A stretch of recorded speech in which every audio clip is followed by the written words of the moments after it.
ఇందులో పార్ట్ 1 మీరు చూసే ఉంటారు. పార్ట్ 2 అనమాట ఇది.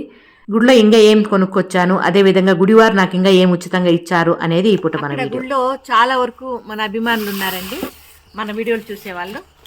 ఇంకా ఇదేం చూద్దామా. ఇదైతే ప్రసాదాలండి, మొత్తం ఇవన్నీ ప్రసాదాలే. మొత్తం ఈ రకంగా 50 లడ్డూలు తెచ్చానండి ఇట్లాంటివి. ఇవన్నీ కూడా ప్రసాదాలు అనమాట. ఇది దేవుడికి నైవేద్యంగా పెట్టిన జిలేబీ అన్నమాట, ప్రసాదం.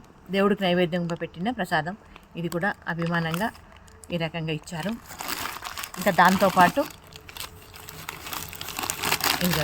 ఇవన్నీ కూడా దేవుడి దగ్గర నైవేద్యంగా పెట్టినవి అన్నమాట. ఈ స్టిక్కర్ ఇంతటికి ఈ బిట్టు ముగిచ్చేద్దాము, ఎందుకంటే వీడియో పెద్దది అయిపోతుంది కాబట్టి షార్ట్స్లో ఇంత రాదు. నెక్స్ట్ బిట్లో మేము ముందుకు వస్తాను.